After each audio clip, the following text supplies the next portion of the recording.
Today's exchange in the Commons, and I'll play it later, should have been a victory dance for Kemi Badenoch. It wasn't. It was shadow boxing. Let me explain why and what it tells us about the state of both parties as we approach the 26th of November budget, and why we're going to have to endure Kemi Badenoch, I think, until May at least, which will destroy the Conservative Party absolutely and without any chance of revival, I think. Starmer is visibly boxed in by maths, politics and his own past words. The Office for Budget Responsibility is expected to trim the productivity outlook by around 0.3 percentage points, which translates into a revenue hole of roughly 20 to 22 billion, much of it produced by Rachel Reeves' absurd budgeting from last year. Debt interest is higher than forecast. Welfare changes have narrowed room for manoeuvre. Ministers have already half reversed the winter fuel decision. Sterling has softened, slipping near to 1.13 euros and $1.32. In other words, a duly nervous Treasury is scrabbling for headroom, and the Prime Minister is vulnerable on one thing that voters remember: a manifesto promise not to raise income tax, national insurance or VAT on working people. Now, look at the moment that mattered. In July, when asked the same question word for word, the Prime Minister answered with a single syllable yes. Today, faced with the same formula, he refused to repeat it, and Kemi Badenoch picked that up. He reached for time-honoured cover: retail sales up, stock market high, growth upgraded, and a courteous but firm instruction to wait for the budget. He then laid the blame for any coming discomfort at the door of the last government and the new OBR baseline. Classic incumbency caution, no hostages to fortune. This was an open goal, and yet the opposition leader missed the frame. Why? First, she picked the wrong battlefield. The Home Office is a rolling tyre fire. There were fresh mishaps this week that could have framed a competence argument the public understands in their bones. Borders removals and casework that drags on for months, in contrast to Germany, that actually has had more migrants. Instead, she chose macroeconomics, which lets the Prime Minister hide behind process, ask a fiscal question in late October, and a Prime Minister will always say the budget is on the 26th of November. By choosing that ground, she granted him the cover he wanted. Second, she asked the right question but didn't execute the trap. The smart line was a three-beat manoeuvre. Quote July's yes, assert that ducking today equals a broken promise in preparation, then pin the real-world price tag on families and firms. If income tax goes up by 1 pence in the pound, a £35,000 earner is over £200 worse off. If higher rates rise, middle to upper earners carry the can while inflation drags their thresholds. Put those numbers next to the government's own claims of growth and falling inflation, and you force the Prime Minister to reconcile an upbeat narrative with a raid on pay packets. That is a hard corner to escape. Instead, we got repetition about escalation. The heat never rose.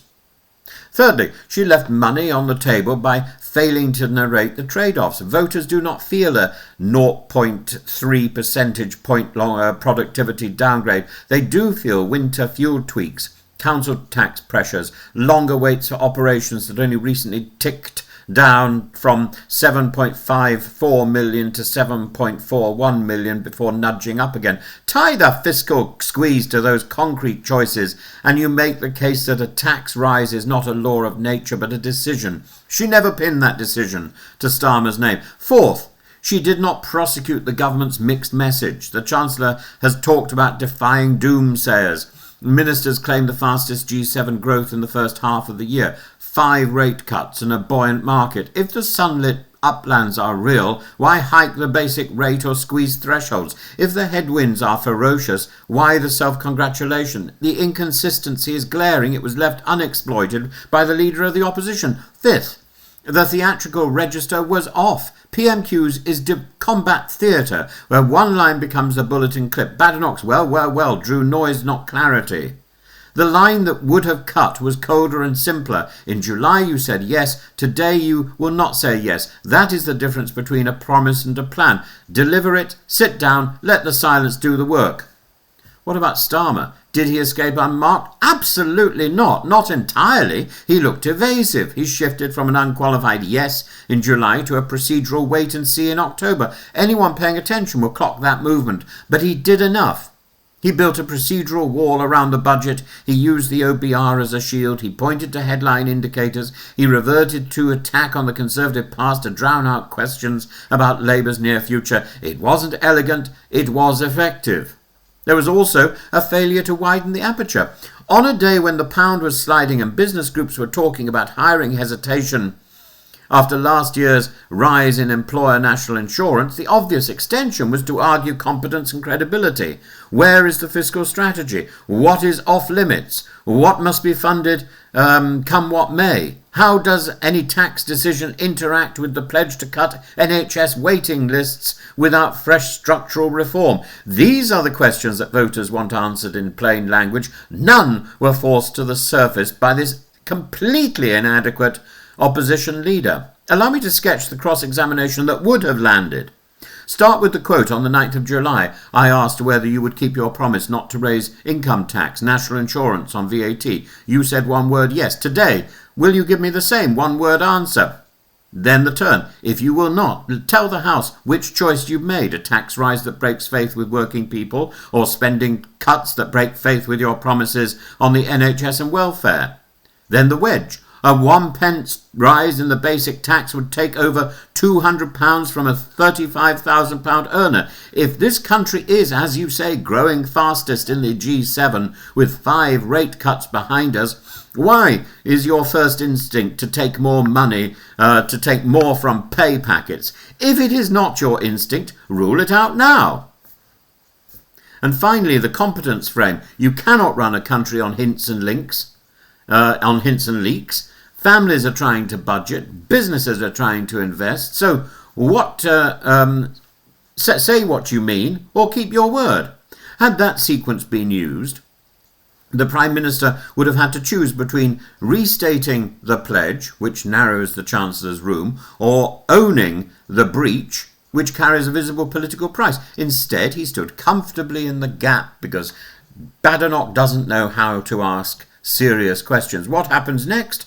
Politically, Labour advisers will weigh 2 risks. One is the backlash from breaking a core pledge so soon after an electoral mandate. The other is the corrosive drag of failure to fund priorities without new money. Many on the Labour benches will prefer to spread pain quietly through threshold freezes, stealthy reliefs and base broadening, not headline rate rises. Others will urge a clean early break to get the revenue on the table and move on. Today's non-answer keeps both options alive. For the Conservatives, the lesson is unforgiving. If you want to win an argument about tax, you must name the numbers.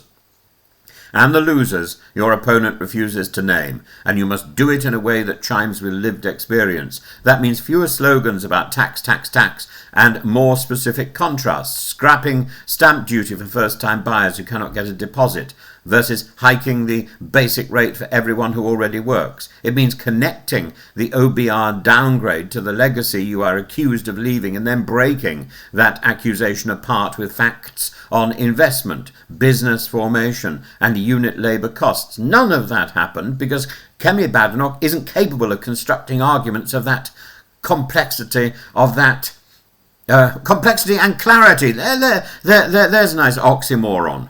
But she's not capable of that either. One final note on tone. Voters are tired of mood music. They will forgive a leader who says, here is the bill. Here is why it is unavoidable. Here is where the money goes. Here is how long the pain lasts. Here is what will be protected. They are less forgiving of clever evasions and swagger without substance. Today, we learn that Sir Keir still prefers the safety of procedure to the risk of candour. We also learn that his chief opponent still prefers the adrenaline of the joust to the discipline of the trap. So, the scorecard is simple. The Prime Minister looked evasive but unscathed. The opposition leader looked energetic and unfocused. The clip that might have defined the day was there for the taking and went begging because Kemi Badenoch isn't capable of doing her job. A missed chance at the very moment when voters were ready to listen. Between now and the 26th of November, the question is not whether Labour will break a promise, It is whether anyone in the chamber can make the country understand the choice in front of it with adult clarity. If today is a guide, neither side is quite ready. The maths will not wait. We now come to questions to Prime Minister Nick Smith.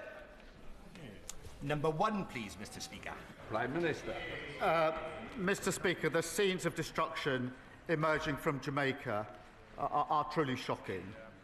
Both the Foreign Secretary and I have been in close contact with our Jamaican counterparts in recent days to offer the UK's full support. Mr. Speaker, I can update the House that HMS Trent and specialist rapid deployment teams are pre-positioned in the region, and we stand ready to provide humanitarian support. Mr. Speaker, Awab Ishaq died 5 years ago from a respiratory condition caused by exposure to black mould in his flat in Rochdale. He was just 2 years old. No child should grow up without the safety and security of a decent home. For far too long, millions of people have lived at the mercy of rogue landlords and insecure contracts. Labour is ending that. Despite the best efforts of the Tories and Reform who voted against it, our Renters' Rights Act is now law, including Awab's law. Fighting for working people, that's the difference a Labour government makes. And on that issue, Mr. Speaker, this government has secured the biggest deal to manufacture Typhoon fighter jets in this country for almost 20 years. We secured that deal because the UK is back as a leading and trusted member of NATO. A timely reminder for the Green Party, whose policy is to take us out of NATO, the Putin-friendly Reform Party, who would have no standing with NATO, and for the leader of the opposition, you don't win NATO deals by not turning up to NATO summits. Mr. Speaker, this morning I had meetings with ministerial colleagues and others. In addition to my duties in this House, I shall have further such meetings later today. Nick Smith. Mr. Speaker, can I associate myself with the Prime Minister's remarks about supporting Jamaica? Across our country and in Blaenau Gwent and Rumney, off-road bikers are a menace. They tear up our environment and turn our streets into racetracks. After years of Tory cuts, Gwent police are tackling this now. So does the Prime Minister agree with me that police forces and communities like mine are seeing the difference that Labour can make in power? Well, I share my honourable friend's determination that everyone feels safe and secure in their community. Neighbourhood policing was decimated by the party opposite, and we're restoring it with 3,000 extra officers by spring. We're also giving them the powers, Mr. Speaker, they need, including tough new respect orders that allow the police to seize and destroy vehicles within 48 hours. The Tories walked through the lobbies with Reform in voting against our crime and policing bill. The opposition, Kemi Badenoch. Thank you, Mr. Speaker. Last year, in its manifesto, Labour promised not to increase income tax, not to increase national insurance, and not to increase VAT. Does the Prime Minister still stand by his promises? Well, Mr. Speaker, I'm glad that the Leader of the Opposition is now finally talking about the economy. I can update the House, Mr. Speaker. Retail sales are higher than expected. Inflation is lower than expected. Growth has been upgraded this year. And, Mr. Speaker, the UK stock market is at an all-time high. The budget is on the 26th of November, and we will lay out our plans. But I can tell the House now that we will build a stronger economy, we will cut NHS waiting lists and deliver a better future for our country. Well, Mr. Speaker, yes. What a fascinating answer. It is not the same answer that I received when I asked exactly the same question, word for word, on the 9th of July. Then the Prime Minister replied with just one word, yes, and then he sat down with a smug grin on his face. What's changed in the past 4 months? Mr. Speaker, as she well knows, no Prime Minister or Chancellor will ever set out their plans in advance. But, Mr. Speaker, I can say this, Mr. Speaker, because the figures on the productivity review that's being undertaken, this is a judgment on their record in office.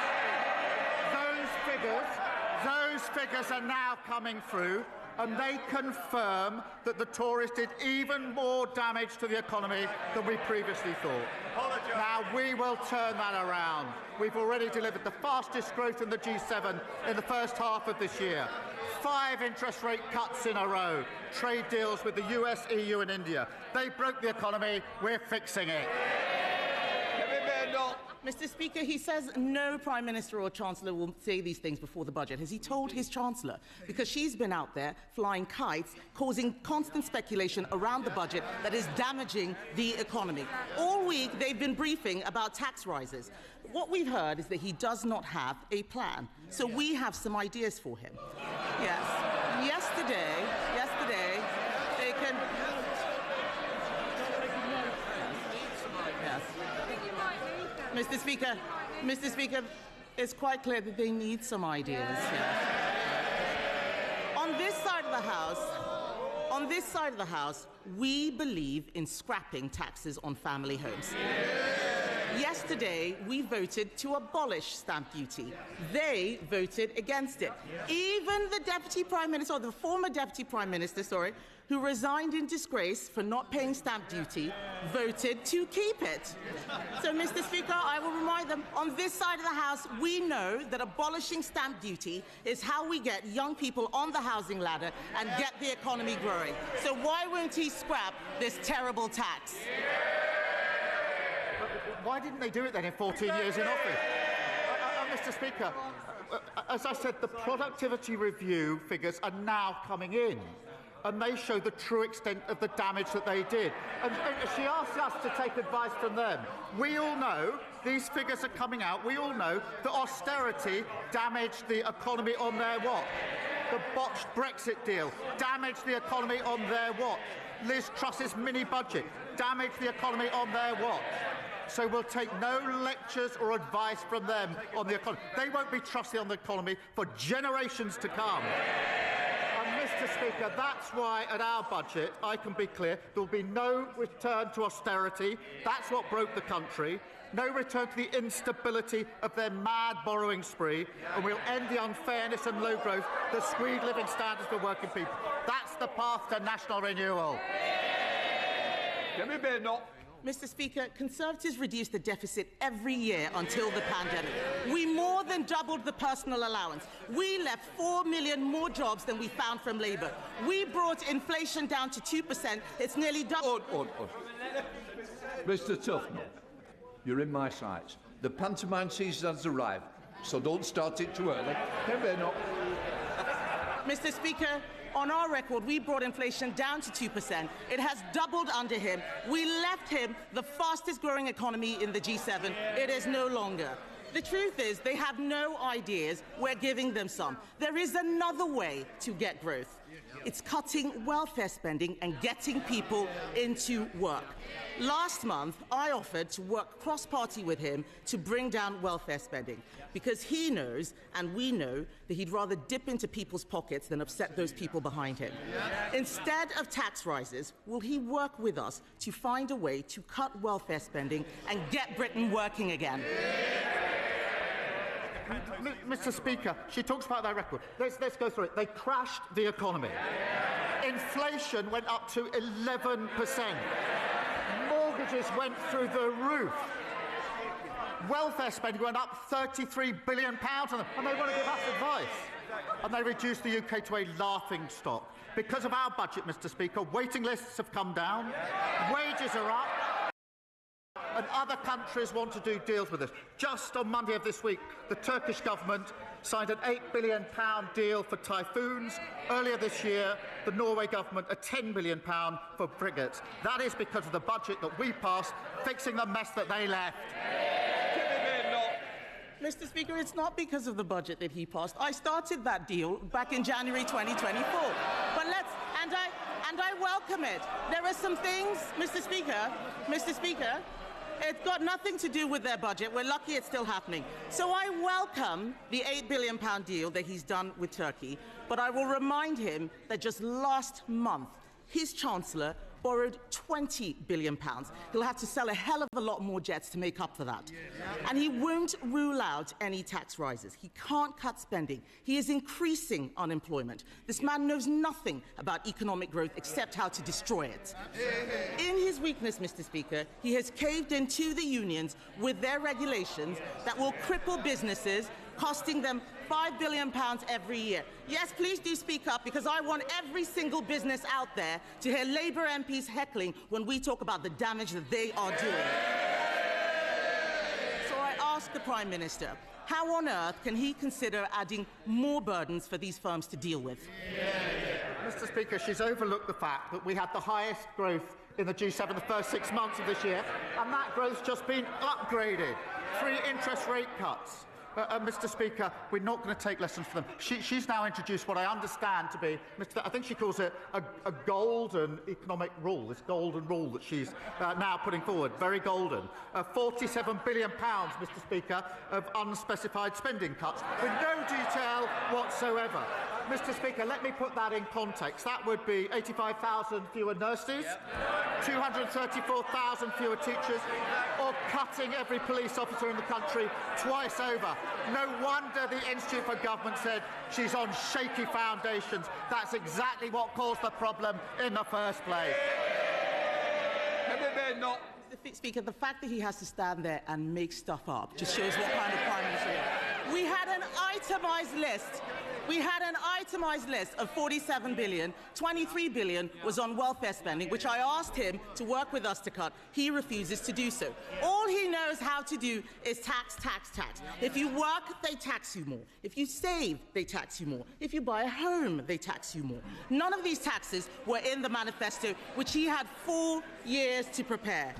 Mr. Speaker, he is raising taxes because he is too weak to control spending. He's blaming us, he's blaming the OBR. Last week they were blaming Brexit. Isn't the truth that with this Prime Minister, it's always someone else's fault?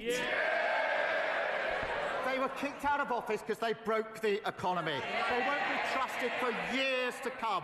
She can't tell us what her position is on the last budget, and she's got a phantom £47 billion with no foundation as we go forward. That's exactly the mess that they caused. They've not changed one bit.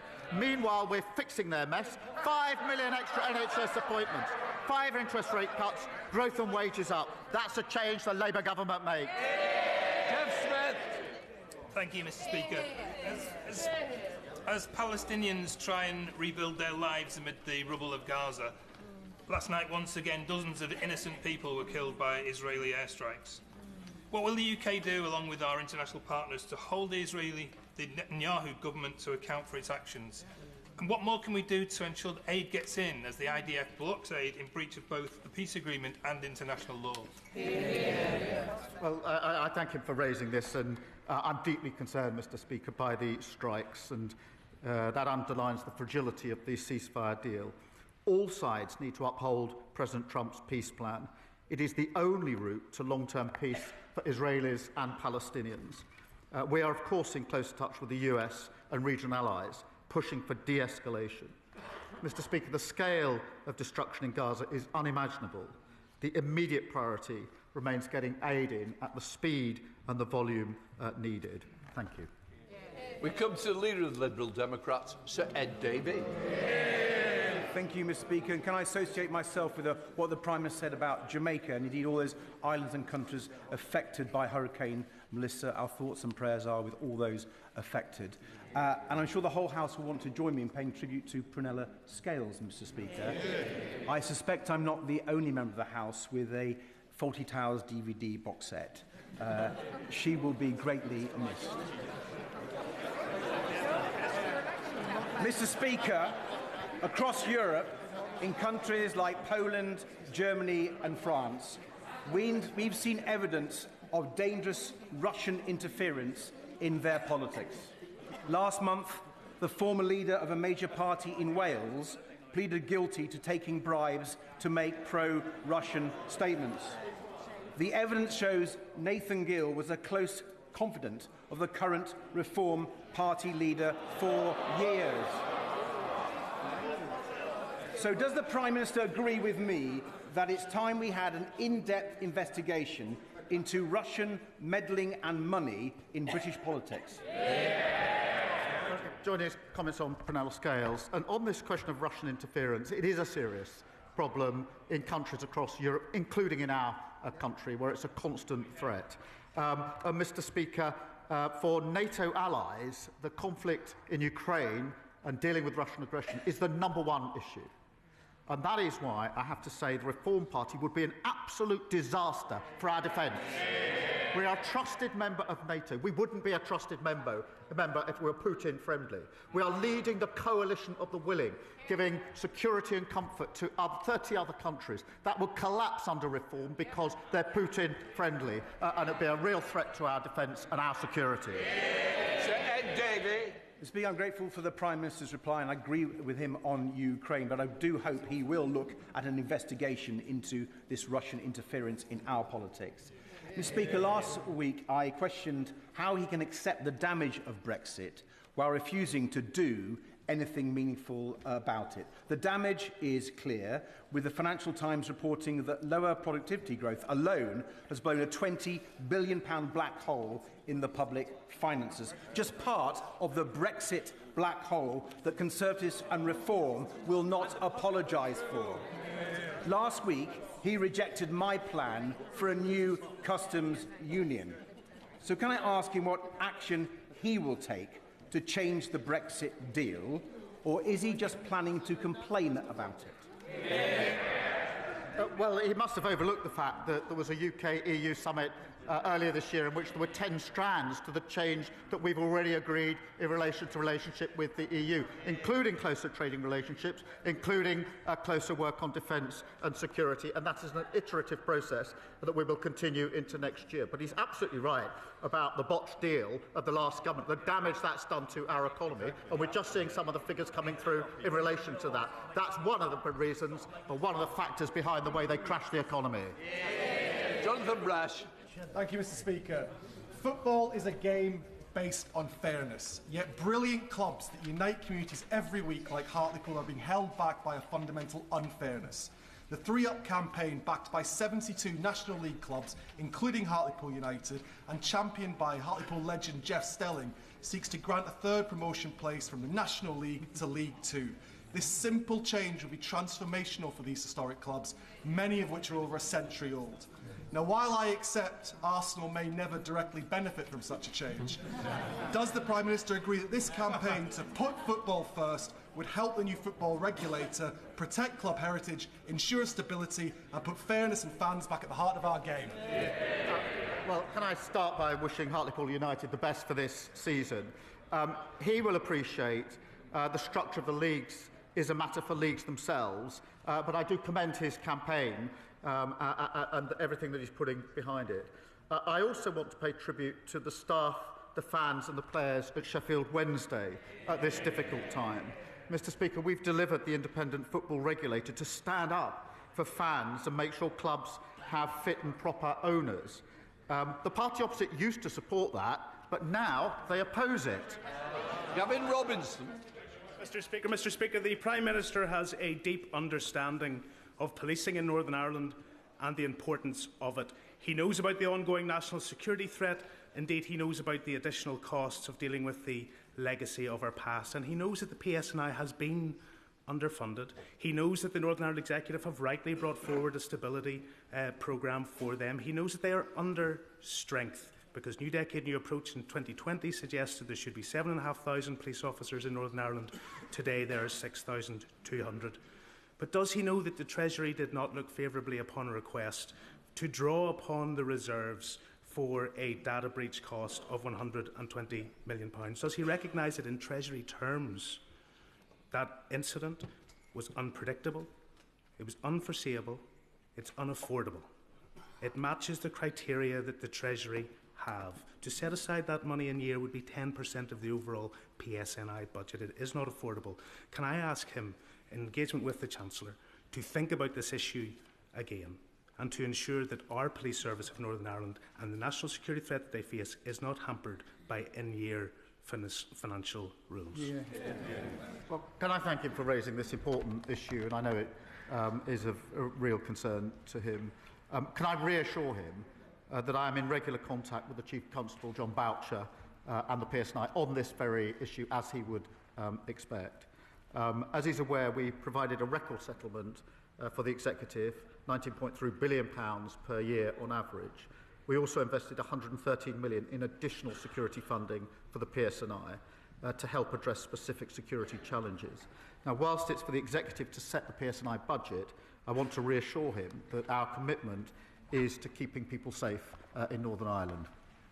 Alan Stritt. Thank you, Mr. Speaker. I'm speaking on behalf of my constituents, Shannon and Tyler, who lost their 2-year-old son, Hudson, earlier this year. Worried about their son and calling 111, they were told he had gastroenteritis. In fact, Hudson had a twisted bowel and a few days later, after being rushed to hospital, tragically died. Mr. Speaker, Shannon and Tyler are full of praise for the NHS medical staff who worked so hard to save their son's life. They just wish they'd been offered an in-person appointment sooner, which might have given a more accurate diagnosis.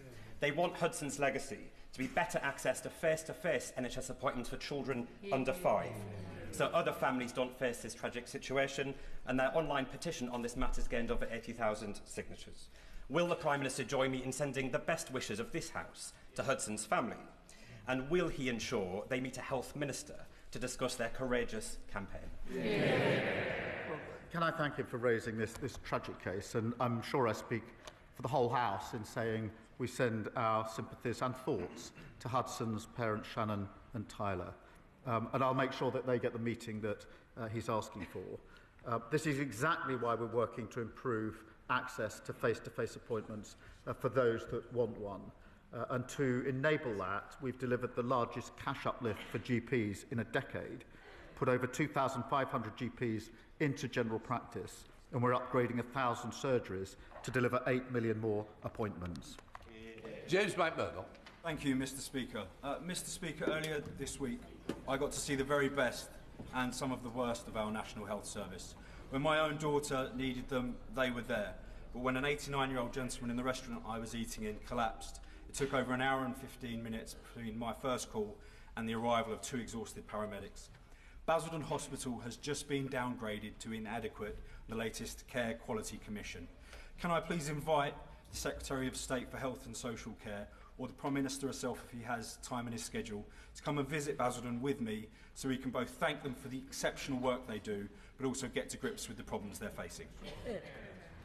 Well, can I thank you for raising this case and the 2 examples that he's given. The downgrade at Basildon Hospital is deeply disappointing.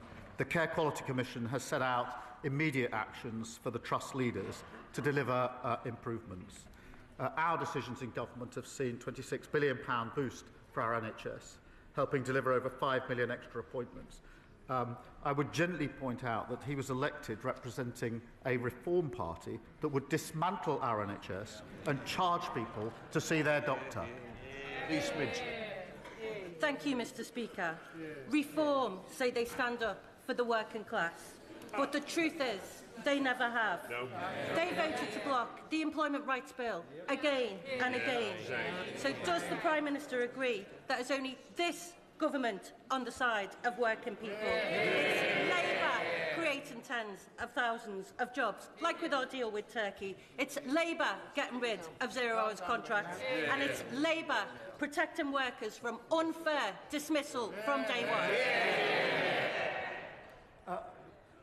I'm proud that we delivered the biggest upgrade to workers' rights in a generation, and the Tories and Reform vote against it at every turn, as they always do with any form of workers' rights and protections. And in relation to the deal that we struck on Monday, Mr. Speaker, with Turkey, that is a deal worth £8 billion, 20,000 jobs, 10 years of work in manufacturing with the typhoons. That is only possible because we're a trusted member of NATO, and Reform have been an absolute nightmare on defence because they would not be a trusted member of NATO because they're Putin-friendly.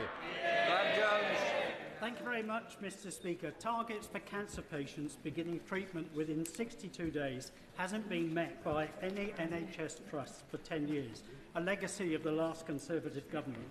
If this target had been met in every month of 2025, so far nearly 3,000 breast cancer patients would have started their treatment on time. Will the Prime Minister ensure that the National Cancer Plan, which I asked for a year ago, makes it possible for the 62-day target to be met, along with recruiting much-needed cancer specialists and replacing outdated equipment? Well, I thank him for raising this, and I know this is personal to him. We are investing £600 million to improve diagnostic capacity and rolling out new radiotherapy machines, including in his local trust, I'm pleased to say. We have seen real improvements. 148,000 more people now have cancer diagnosed or ruled out within 28 days, but I acknowledge there is more to do on this. The National Cancer Plan will set out how we will go further and deliver the best care for every patient. Mr. Speaker, the big four banks have been allowed to abandon our high streets, basically closing them with impunity. Between 1999 and 2025, my constituency alone has lost banks at Guipehurst, Newbigin-by-the-Sea, Bedlington and Blyth. And this, Mr. Speaker, is at the same time these banks made more than £40 billion profit in last year alone. They're absolutely drowning in cash. The manifesto pledge to roll out 350 banking hubs is to be welcomed, but its quirky, almost bizarre qualifying criteria needs detailed revision. Will the Prime Minister commit to a wholesale review of personal face-to-face banking, which would enable local residents and local businesses, alongside many vulnerable people, to access their own money in their own time on their own high street? Well, can I thank you for raising this? And I know how important face-to-face banking is on our high streets. We have committed, as he says, to rolling out 350 banking hubs across the United Kingdom. Over 180 are already open. I want to reassure him that 350 is not the limit. While decisions over hubs are taken independently, they can be rolled out wherever a community needs one. And I'm happy to make sure the relevant Minister follows up with details for him. I will. Mr. Speaker, I'm proud that the last government introduced the triple lock and we're committed to keeping it. But from...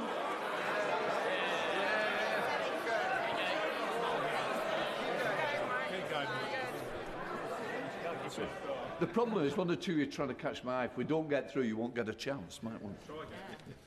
Thank you, Mr. Speaker. It was a great achievement of the last government, and we will be keeping it. But from April, pensioners with private pensions as low as £2 a month will be paying income tax for the first time. Now, last year's budget, the Chancellor was clear that extending the freeze on personal allowances would breach their manifesto commitment.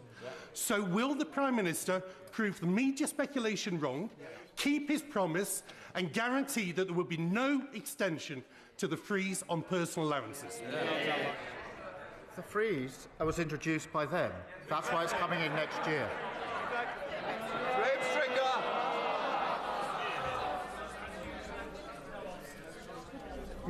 Mr. Speaker, the Honourable Member for West Suffolk, when he was an official, produced a devastating report on the Home Office. Reading it, it shows a department characterised by disarray and defeatism. There have been 12 Home Secretaries over the last 30 years, some better than others, but none have managed to get this department in order to deliver the services that people should expect in this country. Will the Prime Minister give the new Home Secretary the necessary resources and policy interventions to make sure that she can be successful? Yes, she's bearing down on the challenges at the Home Office, most of them inherited from the last government, and we will make the changes necessary, and I have every confidence in the Secretary of State to do so. Fan of the House, Sir Edward Lee. After all the hatreds in the world today, wasn't it a lovely moment to see the King and the Pope pray together in the Sistine Chapel? Doesn't it give us hope that these historic divisions can be resolved? And doesn't it give us hope that despite the fact that Ukraine and Gaza may seem intractable problems, if we have the will to preserve the freedom of all people to live in their own country, and if we have the will to have faith in our common humanity. These problems can be resolved and we can win through. Can I agree with him? I thought the King and the Pope praying together was an incredible message to the world and very, very powerful. And I agree with him that if we all work together, we can actually bring people together, notwithstanding the very many difficulties and challenges that poses around the world and in our own country. It's why, so far as we can, we should be uniting on national patriotic renewal in this country, rather than the toxic division that we see on some of the benches opposite. Daniel Zeitner. Mr. Speaker, Cambridge is one of the most intensive science and innovation sectors clusters in the world, and that success is based on openness to talent. Now, at the moment, in many American universities, there are many well-qualified people pondering their futures. What a fantastic opportunity, but it is a global competition. So can I ask the Prime Minister what our government is doing to make their destination of choice the United Kingdom? Well, my honourable friend's constituency is just one example of why the United Kingdom is a world leader in educating and attracting the brightest minds. Our immigration white paper includes changes to make sure more of the world's best graduates and entrepreneurs start their careers and their businesses here. Mr. Speaker, we're also boosting our R&D sector with more than £86 billion, making sure we continue to attract the best and the brightest. Alison Griffiths. Thank you, Mr. Speaker. Last weekend, I spoke to Paul, who runs Bar Humbug Sweets in Littlehampton. And yesterday, I heard from Matt, a tech entrepreneur whose British company employs thousands worldwide. Their businesses couldn't be more different, but they both told me the same thing. This government is piling on new taxes, regulation and costs that make it harder to create jobs, invest and grow. So when will the Prime Minister stop choking opportunity and start backing the people who create jobs in the first place? Well, Mr. Speaker, our small business plan was widely welcomed by small businesses across the country, not least because of their input into it. But she complains about the measures we had to take at the last budget, including national insurance. It says chose to take. They still can't say whether they'd reverse them. They know nothing about the damage they did to our economy. Janet Davey. Mr. Speaker. Mr. Speaker, I'm wearing all black today, and that's to demonstrate my sorrow due to a fatal stabbing that took place in my constituency yesterday. Now, we all know that one death is one death far too many, but I've had 2 deaths in my constituency in the last few weeks. My community needs reassurance. Knife crime must end. Can the Prime Minister say what more his government is doing to tackle knife crime? Well, can I thank her for raising these tragic cases which have a huge impact on families, friends and communities. And I know that she's a passionate and dedicated campaigner on this issue. Every single life that's lost to knife crime devastates communities, and that's why we've banned zombie knives and ninja swords and have strengthened controls on online knife sales. Mr. Speaker, we're also giving stronger powers for police in our crime and policing bill, which both the Conservatives and Reform voted against. Glover. Thank you, Mr. Speaker. I had the recent privilege to visit Fitzwarren School in my Oxfordshire constituents, Didcot and Wantage, the only special school that we have, and see the excellent care and education that they provide.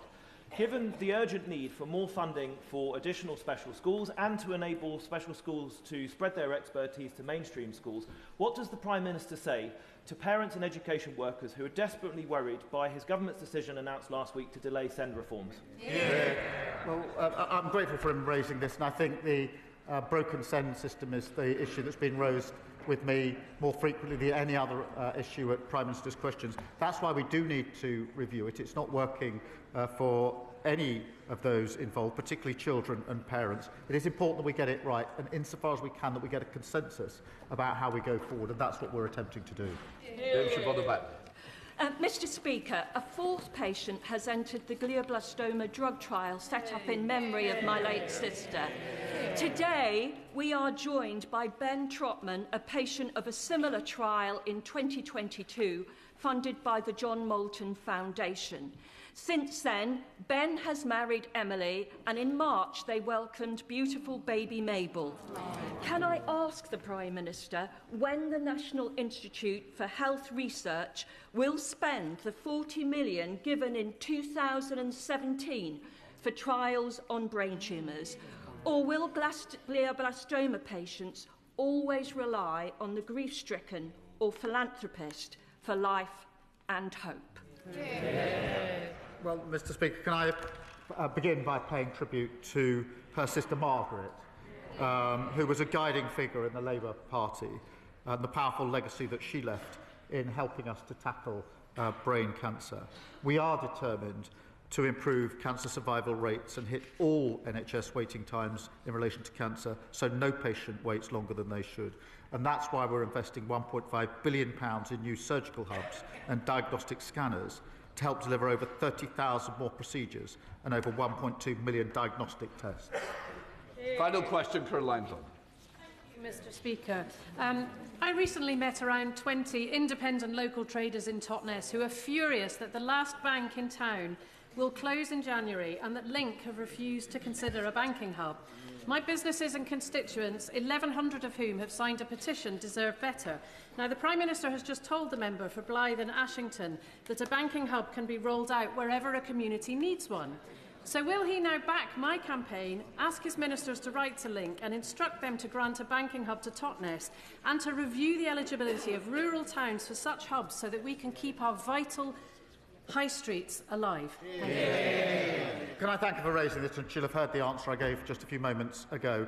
What I will ensure is that she gets a meeting with the relevant minister so she can put the case in relation to the banking hub in question.